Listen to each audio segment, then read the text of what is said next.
isso? E aí, Klinger? E aí, Tudo pessoal? bem? Tudo jóia?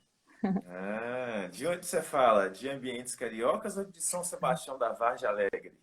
Eu falo de ambientes cariocas. Ah, muito De... bom, muito bom. Tô aqui com o Cristo de braços abertos. Show de bola. Ô, Ana, já fiz uma pequena apresentaçãozinha sua, mas pode se apresentar pro pessoal aí, fica à vontade. Ok. Ele já falou isso, sou Ana Baesso, fui aluna do Klinger, do Eduardo. Eu vi que tem uma aluna do Eduardo aí, né, fazendo TCC, fui aluna do Eduardo Cândido. Eu fiz a minha graduação na Univiçosa,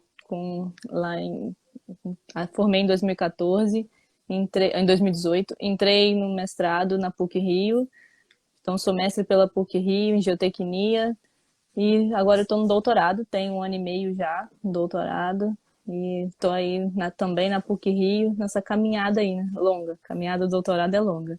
E atualmente eu sou engenheira civil geotécnica da COBA, na COBA Brasil, aqui no Rio, no escritório do Rio, e tenho 1 ano e meio também no escritório do Rio aqui, trabalhando com mineração. Muito bom. Ô, Ana, e cá pra nós, como é que você foi cair nessa área de geotecnia? Paz, um dia eu fiz uma prova de mecânica dos solos avançada lá na Univiçosa e um professor chegou para mim, bateu nas minhas costas e falou assim: "É, menina, você é boa nisso, hein?" E era o Klinger, olha só. E aí eu me despertou. Falei, poxa, eu tenho uma facilidade com geotecnia que eu não tinha percebido antes, né? E as disciplinas de geotecnia em si, geralmente o pessoal tem muita dificuldade, né? Então, não é uma disciplina que o povo é muito fã, não. E como eu tinha essa facilidade, me despertou. Só que aí o Eduardo Cândido novamente entrou na área e me ofereceu uma iniciação científica e fui fazer uma iniciação científica com ele, depois peguei outra iniciação com você, estágio na área. E aí, depois desse estágio, eu vi que eu comecei a ver os setores que a geotecnia atuava em si, né? E aí eu comecei a ver como que estava aberto o campo ainda para a geotecnia nos próximos anos. E hoje a gente vê você mesmo compartilha aqui no canal, né? Várias oportunidades de emprego, tanto no Brasil, Canadá, Austrália. É um setor que tem crescido muito. Então, foi essa visão de crescimento da área somada aí com a facilidade nas disciplinas e com incentivo mesmo, incentivo durante a faculdade. Ah, muito bacana. É, o pessoal não é muito fã de mecânica dos solos, não, né? Quando chega em resistência ao cisalhamento, então. Mas tem uns doidos que sempre gostam, né? O que salva é esses doidos. Muito bom. E hoje você trabalha mais com projetos especificamente em mineração? Em Como que é? mineração, hoje eu trabalho na equipe de design review, então é uma revisão de projetos, né? E equipe de análise de risco. Então é mais com projetos de descaracterização de barragens de rejeito e também projetos de pilha de estéreo e pilha de rejeito também. Hum, isso É isso para aí. obras no Rio ou território Não, nacional? é território nacional, obras no Pará, obras em Minas. Já vi, né, alguns projetos também no Maranhão, das Arbes, então, obras no território nacional como um todo. Entendi. E como é que foi esse primeiro contato com a mineração? Foi diretamente na Coba? Começou na PUC? Esse primeiro contato foi na iniciação científica, acredita? Foi com o Eduardo, porque a gente fazia curvas de retenção de água de rejeitos para esse Ah, processo de é. caracterização. É O primeiro verdade. contato, assim. Aham. Mas foi um contato teórico, né? Então, o primeiro contato que me despertou foi na COBA. Porque no mestrado também eu tive disciplinas de barragem, como eu tive também na graduação com você. Só que foi uma disciplina mais teórica. E aí, quando eu entrei na COBA, que realmente veio a parte prática, né? Então, eu considero o primeiro contato, assim, prático, foi realmente trabalhando, foi na COBA. Uhum. Entendi. E quais que são as maiores dificuldades que você vê ou diretamente na empresa, no dia a dia de projeto dentro da mineração? É barragem de rejeito? É pilha de estéreo? É alguma estrutura de contenção auxiliar? O que que vocês têm enfrentado de mais desafio hoje aí? Eu acho que maior desafio são as pilhas de estéreo, que um setor novo, uma solução nova aí das mineradoras, né? Mas assim, para mim que tá nessa transição de acadêmico com a prática, é difícil, né? Uhum. Então, assim, se você perguntar para mim, qual que é a sua maior dificuldade? A minha maior dificuldade é conciliar o que eu aprendo na teoria com o que é feito na prática. Isso para mim é a maior dificuldade, porque algumas coisas nem sempre saem como a gente deseja, né? Então as condições de campo são outras e aí vem projeto com as-built totalmente diferente do que foi o projeto conceitual ali dentro do escritório. Mas se eu pensar como um projetista, realmente são as pilhas de estéreo, que é uma solução nova para esse processo de exposição de rejeitos e dessa parte de descaracterização de barragens que ainda está novo no mercado, né? Tá fresquinho, como é que você fala? Tá fresquinho aí. Exatamente. Uhum. Especificamente em relação à pilha de estéreo, o que vocês têm arrumado aí para diretrizes de projeto? A gente tem uma norma, né, a 13029, com Sim. 7 páginas, né? Então ela só dá o caminho das pedras lá e deixa muito aberto. Qual que tem sido o caminho das pedras para vocês? Então, ainda é novo, né? Então, a gente meio que estabelece algumas premissas para o projeto para poder conciliar com a parte geotécnica que se tem conhecimento.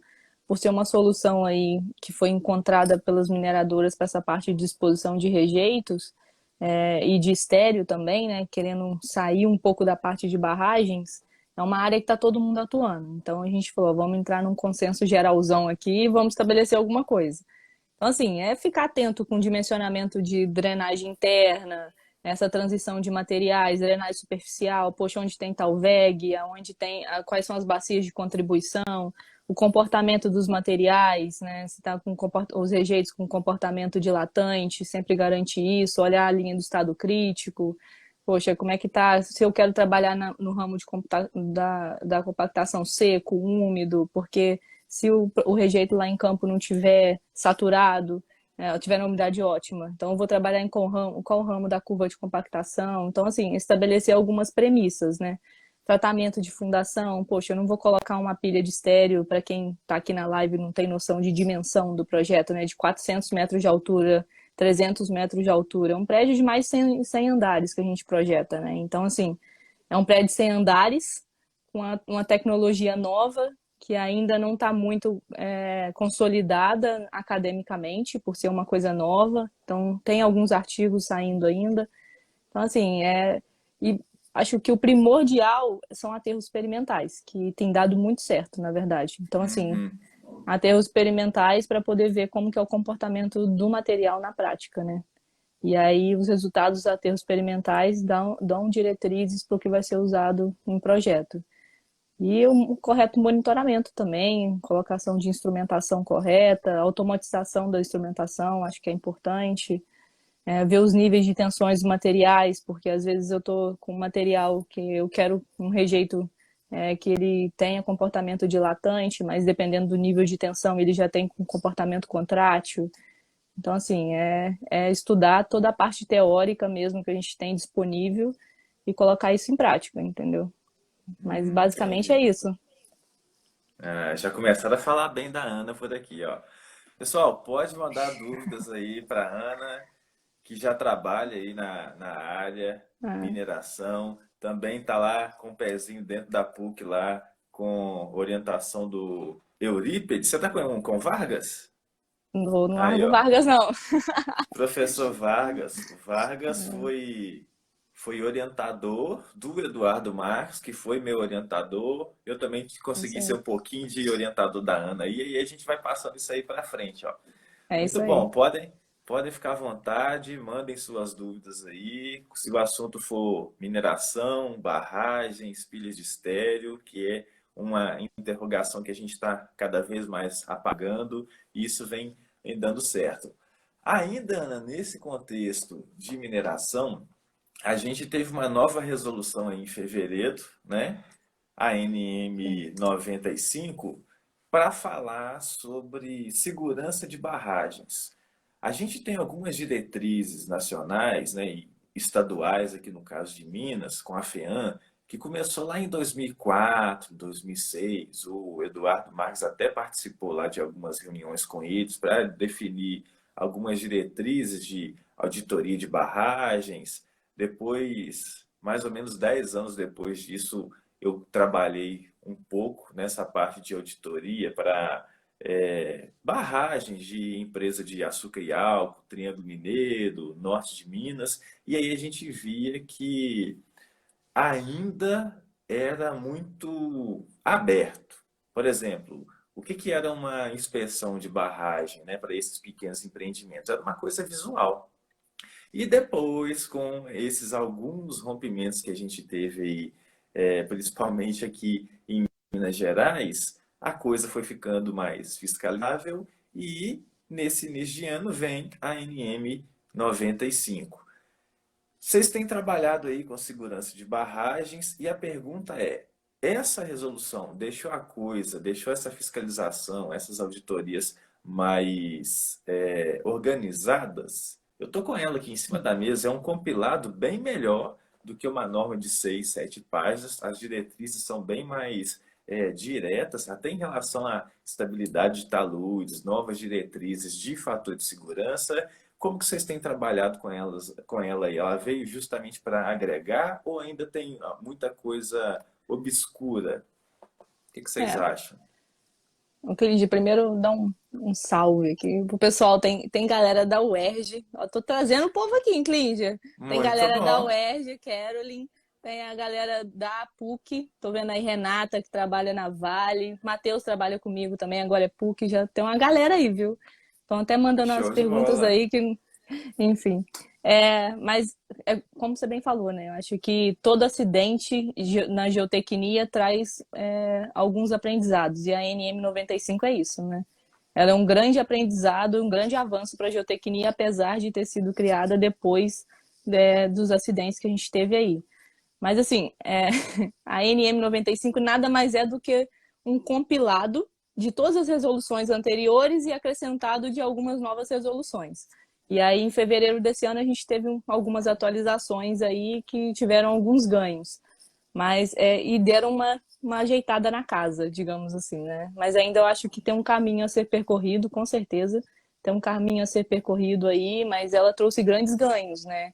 Com consideração da classificação das AS, que são aí as áreas que vão ser afetadas, a jusante. Então, teve com relação a gerenciamento de risco, é uma área nova que agora a ANM trouxe também, PAEBM, que foi adicionado aí novos requisitos, que a gente pode agora um novo processo, né, de como que vai ser atualizado esses documentos, análise de conformidade, processo de gerenciamento, classificação.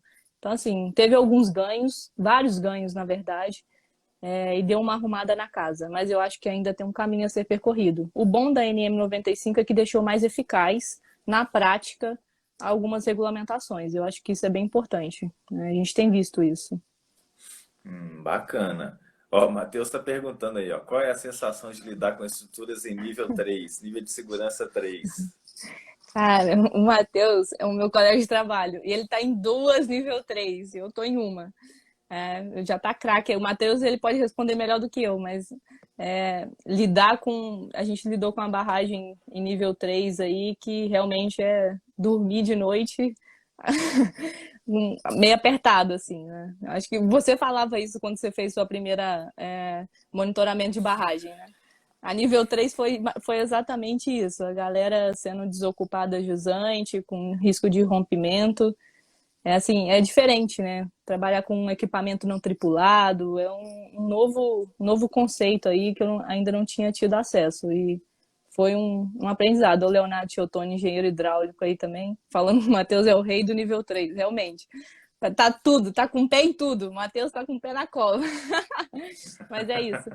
Mas foi legal, foi um aprendizado muito grande e a gente conseguiu, sabe? Ver o processo de descaracterização de uma barragem nível 3 aí em andamento e sendo realizado. Acho que foi muito bacana. Foi um aprendizado aí que ficou pro meu currículo e com certeza, assim, me fez estudar mais também para poder saber o que eu estava fazendo. Foi bem legal. Entendi. E nesses projetos que vocês pegam aí, para IBM e por aí vai, como é que é a mobilização da equipe? Quantos engenheiros? Tem geólogo no meio também? Cada um fica responsável pelo quê? Como é que é essa divisão? Isso é até uma das dificuldades em trabalhar com projetos na área de mineração, porque são várias equipes de várias áreas, né? Então, tem engenheiros hidráulicos, tem engenheiros estruturais, tem os geotécnicos, tem projetista no meio. Então, assim, você lidar com essas várias disciplinas é complicado. Então, depende da mobilização e depende da solicitação do cliente, né? Para o que a gente está pegando.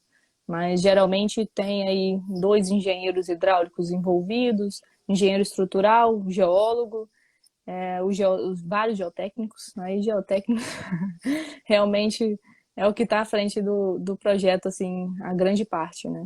Mas assim, não dá para dimensionar, vou trabalhar no RPSB, uma revisão periódica aí com tantos geotécnicos, depende. Depende do tamanho da estrutura, depende das especificidades do projeto, aí vai variar. Entendi. Não, bacana. Ó, vamos fazer de conta que tá só a gente aqui, ó, 23 pessoas. Vamos fazer de conta que a gente não falou o nome de empresa nenhuma, A ou B. E eu vou te perguntar, como é que você entrou na empresa que você está hoje? Foi por QI ou teve processo seletivo? Klinger, Klinger. Então, na Coba foi por QI. Foi por QI, Aham. foi. Um amigo já trabalhava lá e aí ele me indicou, claro, que o currículo é importantíssimo. Não ia me contratar se eu não tivesse um currículo, né? Mas assim, Uhum. tive uma entrevista, com certeza, não foi, contrata ela e bota ela aí, não. Mas a indicação veio de um amigo e aí analisaram o meu currículo, fizeram a entrevista e viram que correspondia o que eles estavam buscando no momento, né? Graças. Então teve basicamente um processo seletivo, nem que seja com uma pessoa, né? Ainda Mas tem, mas ainda tá rolando aí, tem vários processos seletivos. Vai lá no LinkedIn da Coba, gente, tem processo seletivo. olha aí, ó, dá para colocar a cobra nessa lista aí. Então, ó, essa Né? semana eu já passei uma lista para o pessoal procurar lá no LinkedIn, que sempre está tendo oferta. Basicamente, todo mês, pelo menos duas, eu vejo LinkedIn afora. Se você não tem uma conta aí no LinkedIn, corre lá, faz essa conta, porque realmente, né, sem puxar sardinha, já puxando, a geotecnia está com muita oferta aí periodicamente. Ô, Ana, mudando um pouquinho agora o lado da conversa, eu fiz questão de te convidar, né? Isso tem quase um mês, né, que eu fiz esse Sim. convite. E você sempre foi muito boa de serviço, né?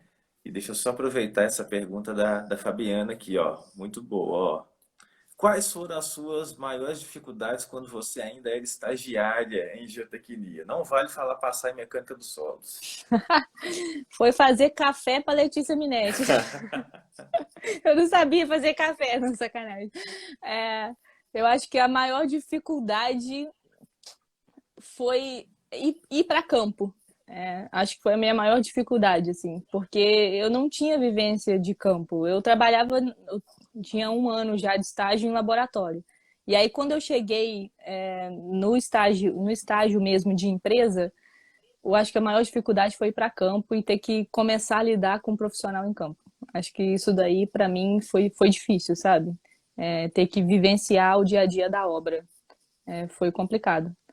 Mas foi legal, gente. Assim, foi um aprendizado e tanto, e tive muito apoio. Tive uma rede de apoio aí que foi bem legal. Mas a Show. dificuldade maior foi o café. Não sabia fazer café.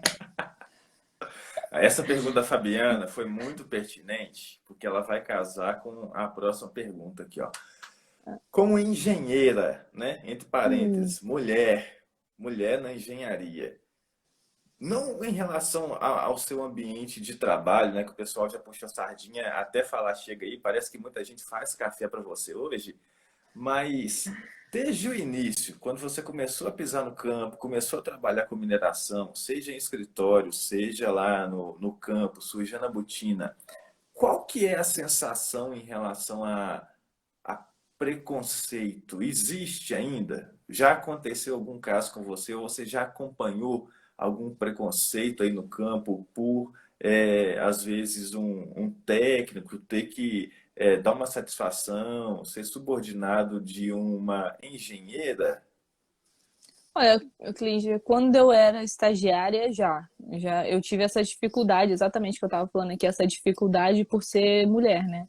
E aí, quando eu Uhum. era estagiária, eu lembro que eu cheguei numa obra e realmente, quem é essa menina, né? Porque é uma menina, 20 anos, 21, quem era essa Diretamente de menina? São Sebastião da Vargem Alegre ainda? É isso aí, da metrópole.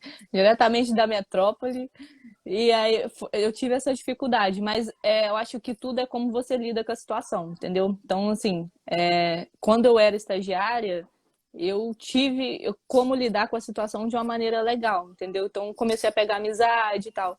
Só que aí depois, como eu vim para a área acadêmica e já entrei numa empresa que é muito maior, então tem outros conceitos, eu não tive isso. Então, nunca mais passei por isso, entendeu? Graças a Deus, assim.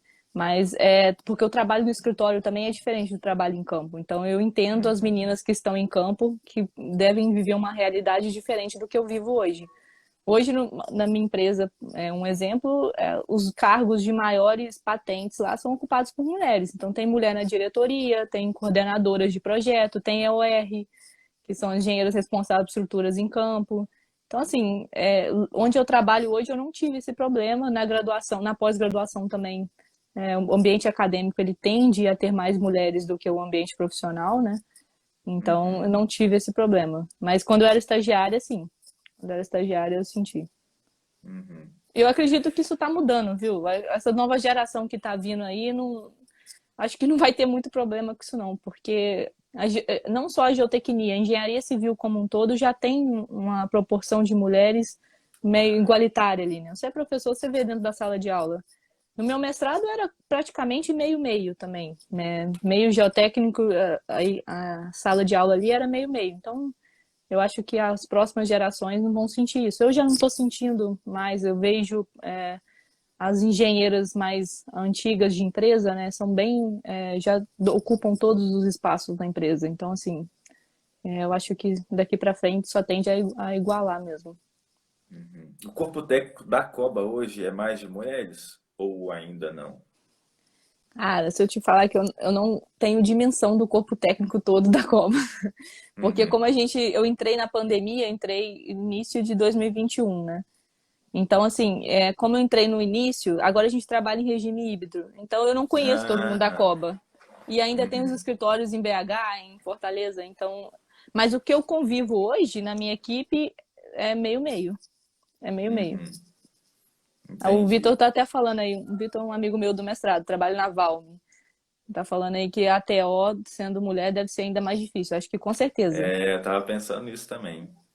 O ATO com certeza. E eu não conheço ATO mulher, inclusive. Não conheço. Deve ser muito mais difícil mesmo, porque o ATO, além de ser o cara ali da obra, né, convive diariamente, né, com todos os setores ali. Uhum. Deve ser mais difícil mesmo. Ó, o Leandro fez uma pergunta bacana aqui também. Ó, Ana, qual direcionamento você daria para um profissional que quer seguir a área de infraestrutura geotécnica na mineração? Cara, Fala eu assim, siga acho. meus passos. Clinge, não sei. Mas acho que primeiro é você entrar numa pós-graduação, né?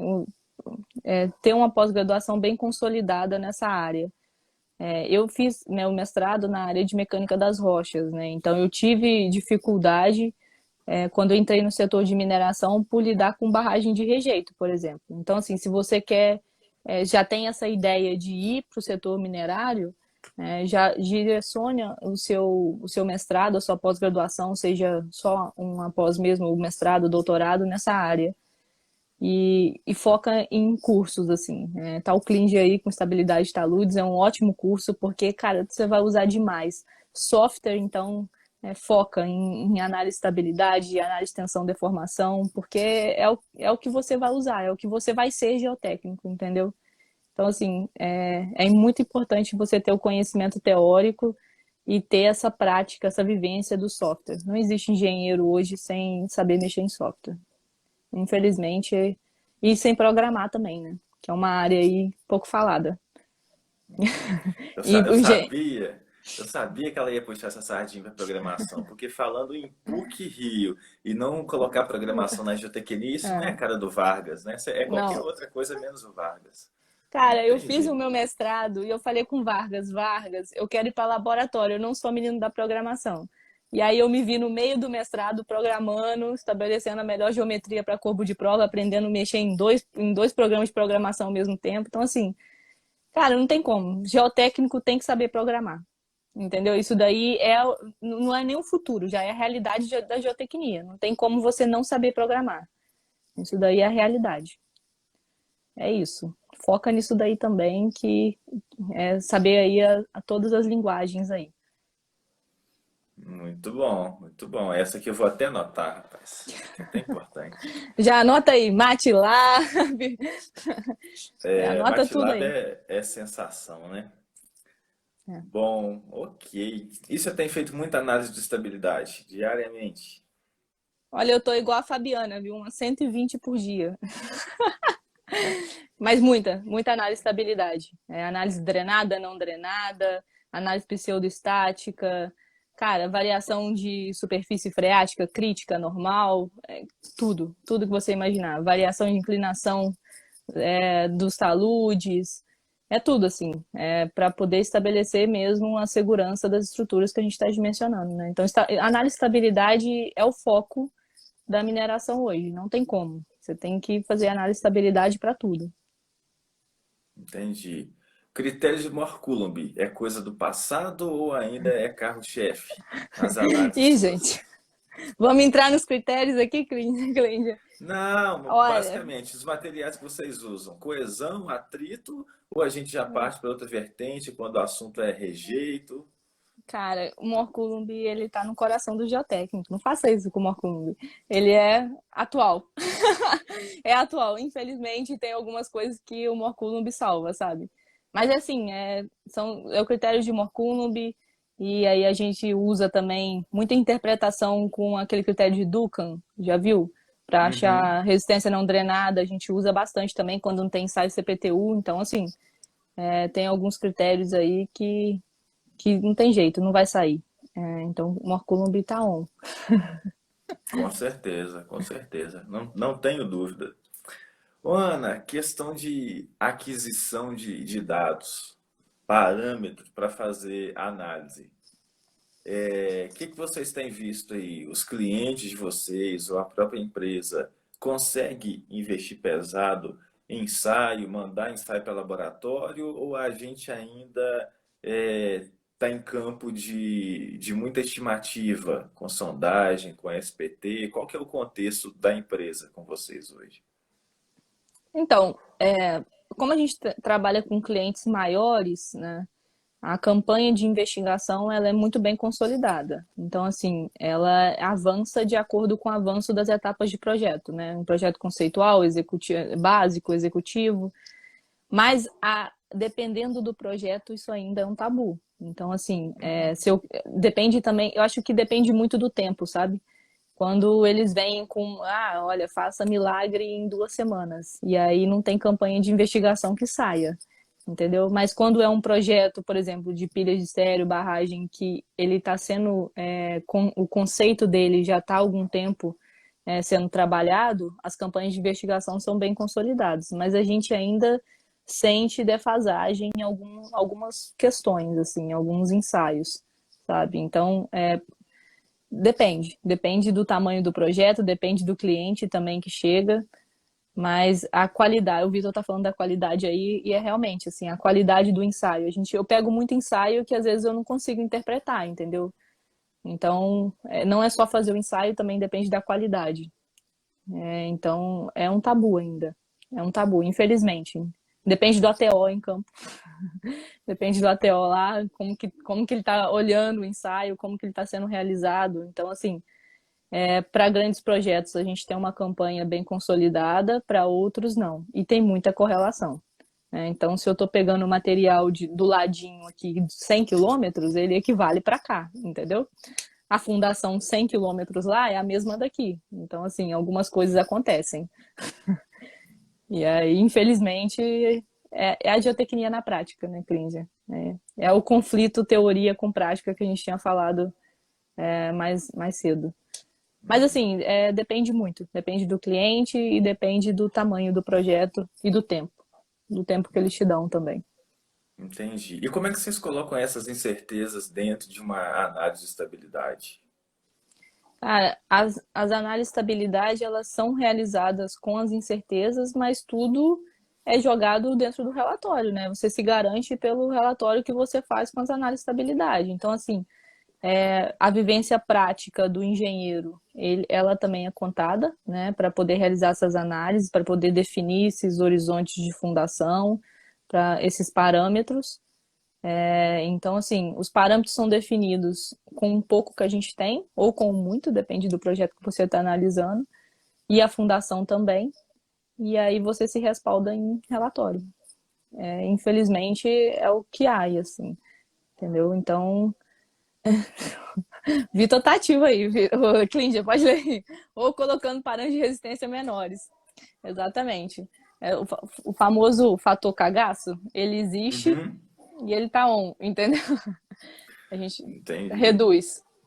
E Exatamente. vocês chegam a já ter feito aí algum estudo de sensibilidade ou é mais uma questão de aumentar fator de segurança mesmo? Não, a gente faz análise de sensibilidade também. Principalmente coesão, que é um parâmetro que dá É muito. o que mais influencia, né? Exatamente. É um parâmetro que está diretamente influenciando ali na estabilidade e é o que mais você faz análise de sensibilidade. Só que a gente também costuma variar muito o nível d'água, porque a incerteza às vezes não é só com parâmetro, é com o nível d'água também. Entendeu? Então, às vezes, por exemplo, às vezes eu tenho bastante investigação e eu não tenho uma consolidação do nível d'água na região. Então, assim, não tem geofísica que mostre, entendeu? Então, isso daí também a gente faz análise de sensibilidade desse nível d'água. Entendi. Muito bom. Pode mandar pergunta à vontade para a Ana aí, gente. Ó, a Fabiana já mandou uma aqui, ó. Não sei se você vai saber responder. Quais são os clientes que vocês prestam serviço no Eita, Pará? eita, são.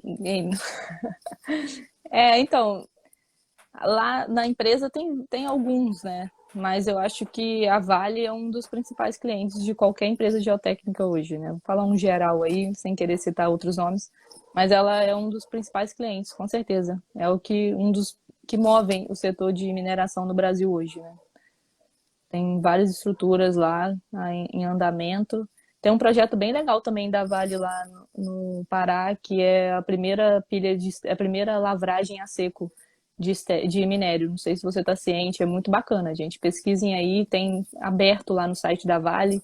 É bem interessante. Primeira lavragem a seco no Brasil.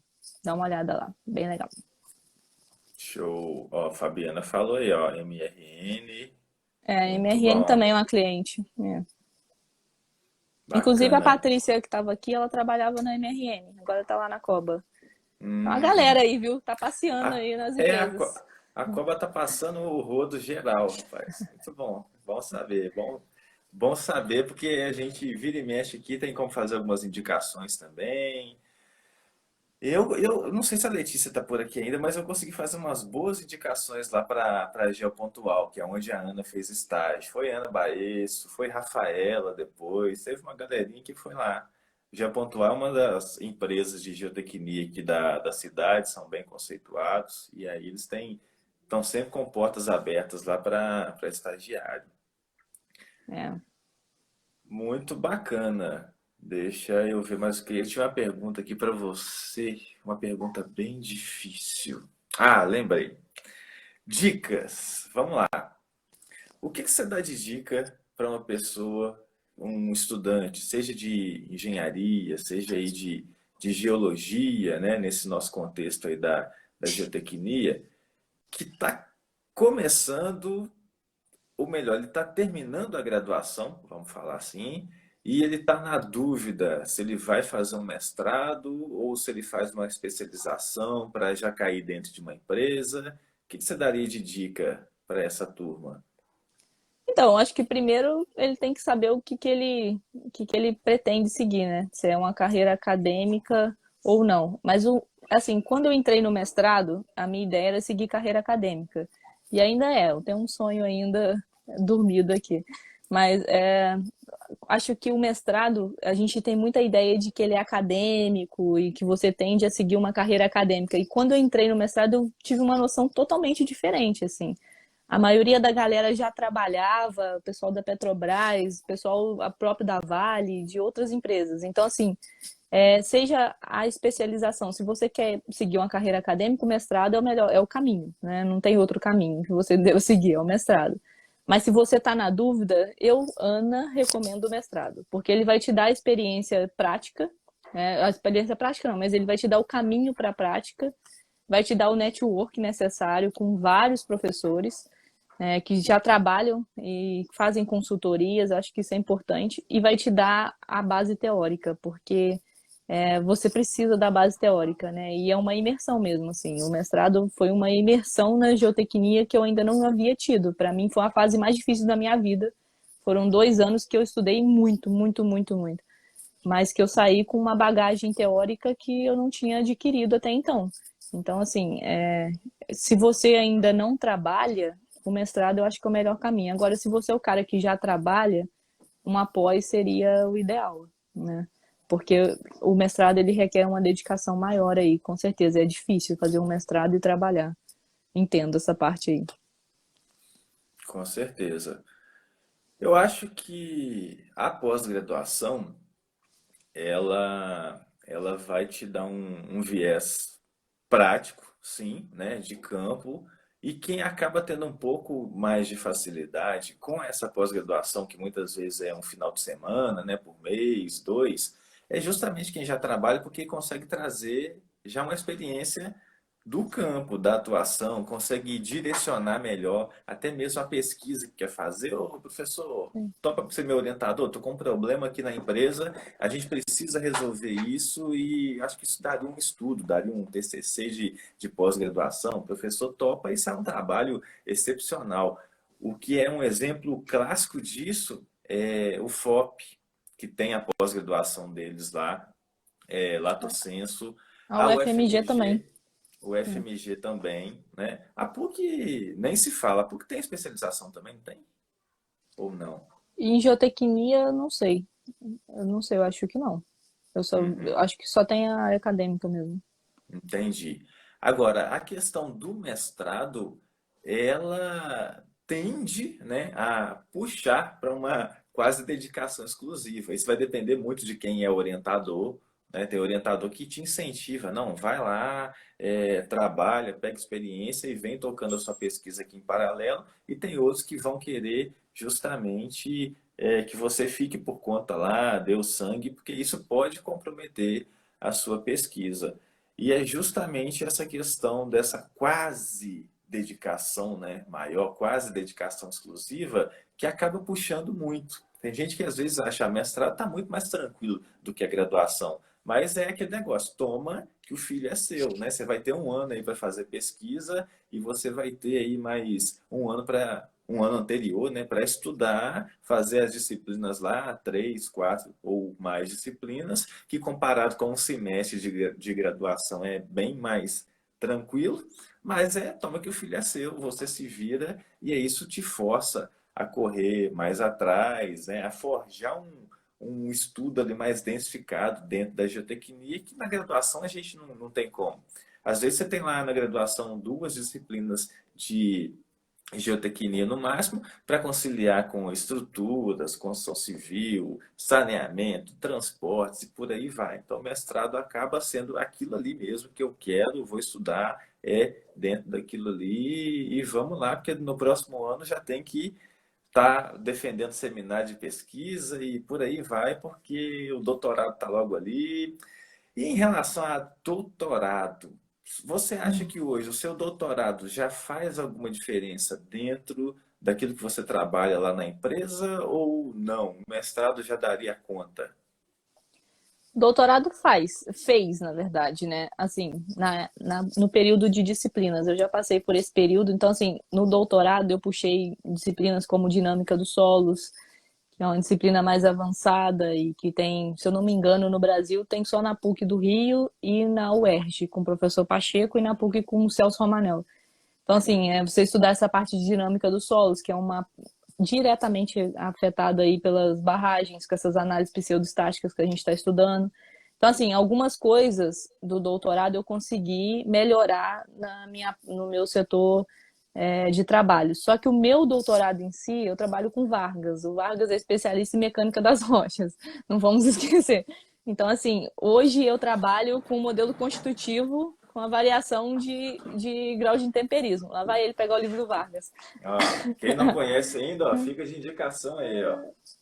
É isso aí. Esse livro é bom demais. Tem meu nome aí, viu? Tem meu nome Tem aí. também? Ah, muito Tem, bom. Eu estava tem meu nome caçando ver aí. se tinha algum trabalho meu aqui, se o Eduardo me colocou, me deixou de fora, mas alguma coisa minha deve vir na segunda edição, na parte 2. É possível.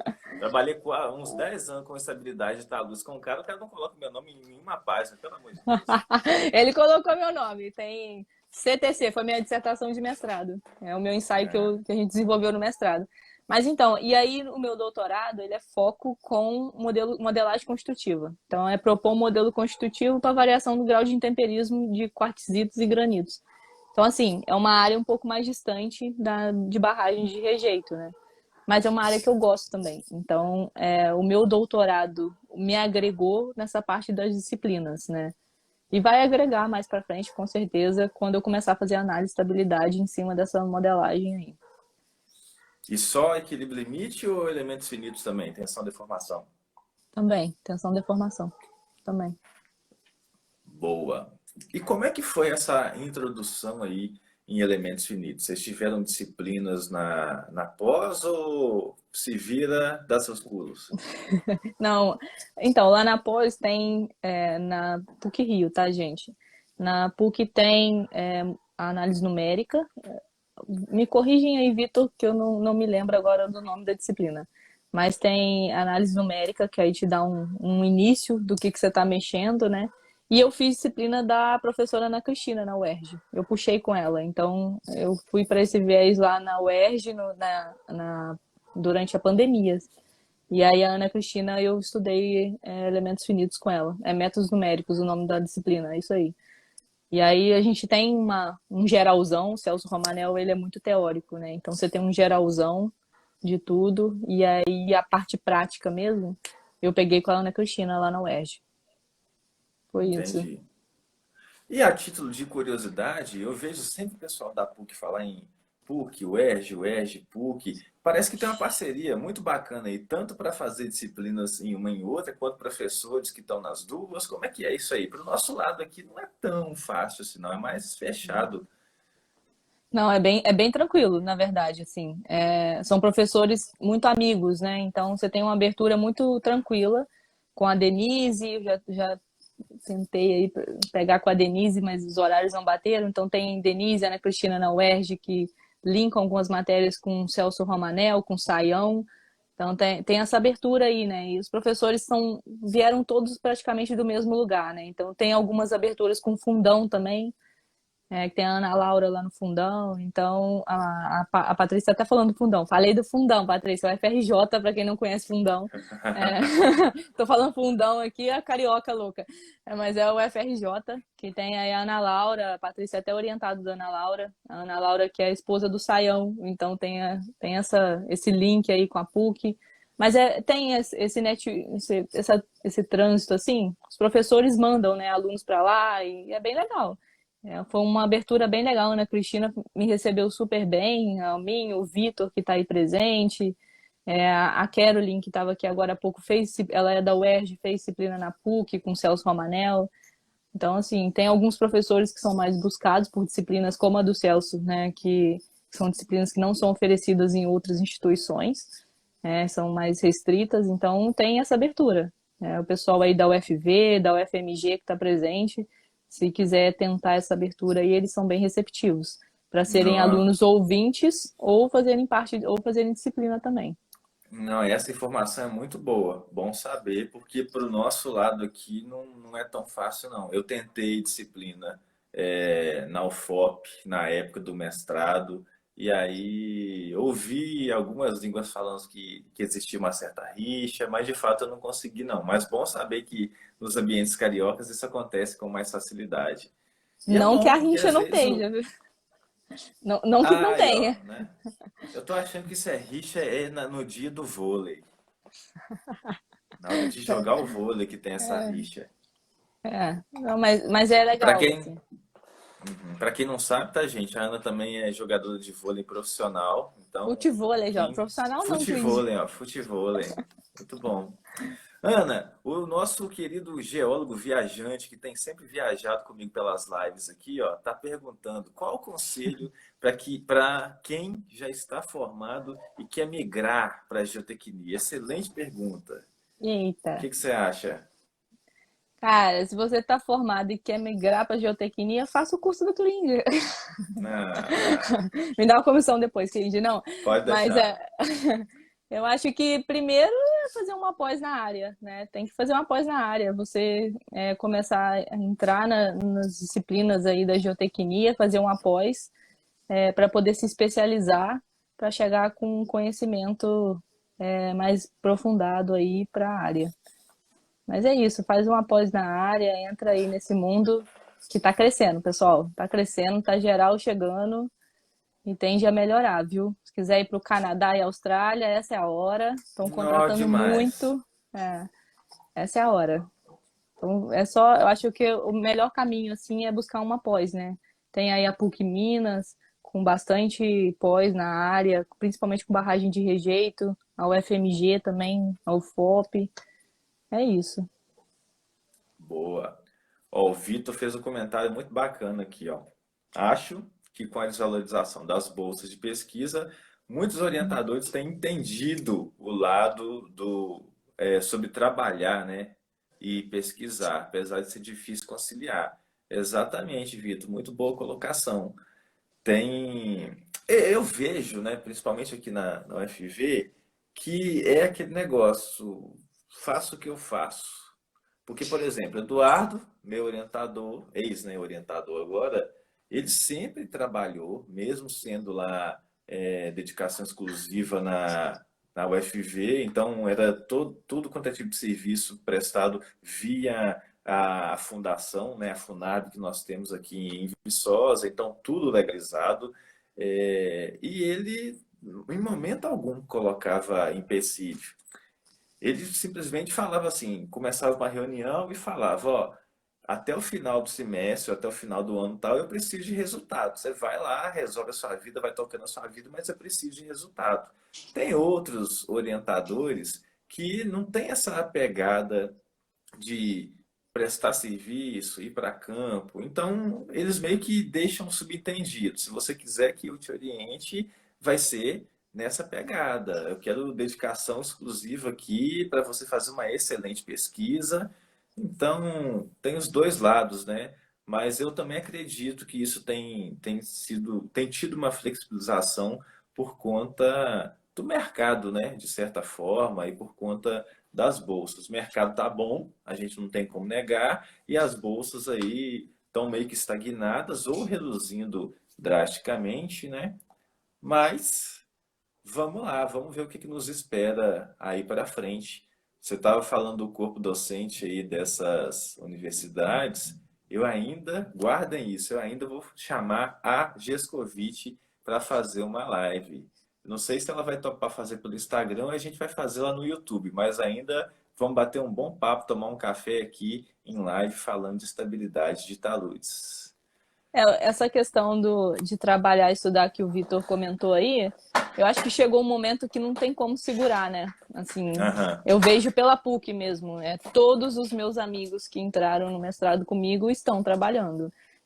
O mercado chamou e não tem demanda suficiente, não tem geotécnico suficiente para suprir toda a necessidade que está tendo no momento. Então, chegou um momento que não tem bolsa que o governo ofereça no valor que está oferecendo atualmente que vai conseguir segurar. Então, assim, uma bolsa que corresponde aí a 15%, 20% do que estão pagando. Então, infelizmente, não tem como segurar, entendeu? Mas até a PUC, que, por exemplo, que eu conheço, né, um programa que eu fiz parte, que tem bolsas patrocinadas por outras empresas, né, por exemplo, Petrobras. Então, assim, são bolsas bem maiores e não consegue segurar. Ainda tem alguns alunos que estão lá com dedicação exclusiva, mas são muito poucos. Infelizmente, é isso. E chamar a Gescovitch, Clint, ó, tem duas pupilas da Gescovitch, fica a dica, tá? Duas pupilas da Gescovitch assistindo sua live aí. Muito bom. Já faz sua propaganda aí. Mas Show. ela é massa. Sou uma grande fã. Ela é massa. Bacana. Bom, eu acho que é isso então, pessoal. Se mais alguém tiver alguma pergunta, Ana, muito obrigado pela sua participação. Nos vemos no Cobranseg? Não, Não, não vai não. não vou no Cobranseg, infelizmente. É o preço que se paga por trabalhar, tá vendo? Pois Mas é, né? algumas pessoas da empresa já tinham que ir, né, para apresentar alguns projetos e aí a gente vai revezar aí quem fica, quem vai. Hum, Infelizmente, infelizmente é isso. Mas quem vai, pessoal, boa sorte. O Cobranseg de 2018 foi meu divisor de águas para entrar na geotecnia. Ele saí de lá decidida a ser geotécnica. Eu lembro disso até hoje. O Clinge aí levou 400 alunos e publicou 800 artigos. Foi basicamente isso, viu? Tinha artigo aí 3, 4 todo dia. Então, o Klinger deu uma alavancada aí. E vai, gente, é uma experiência muito boa. Muito boa. Foi o Cobranseg que deu essa. Me incentivou a estar nesse âmbito aí. Vale a pena demais. Isso é aí, um Klinger. network, né? É um network muito bom. Ah, Muito bom. muito. Quem é da Coba aí e vai lá, me procura pra gente tirar uma foto lá e mandar pra Ana fazer ciúme nela. Vai estar lá, tem um pessoal que vai estar lá. A Raquel Azevedo estava aí na live, vai apresentar trabalho. Tem uma galera aí. Show de bola. É isso aí, galera. Muito obrigado pela participação de todos vocês. Ana, por ter aceitado o convite. Foi muito bacana essa conversa aqui, ó, 1 hora certinha aqui, ó, de Hum. bate-papo. Fica aqui o convite para próximas lives também. Pode trazer aí qualquer assunto para a gente discutir aqui, porque o pessoal, quando o assunto é mineração, principalmente, a geotecnia, a galera curte bastante. E ainda é pouco explorado, né? Em muita graduação, esse assunto ainda é pouco explorado. Muito obrigado.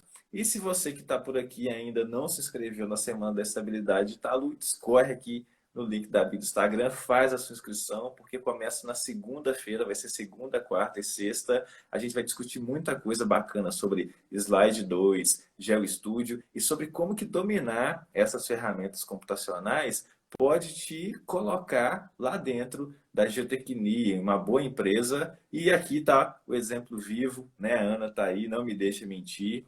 E como eu falei, eu vou te provar isso também na semana que vem, como eu já estou provando aqui.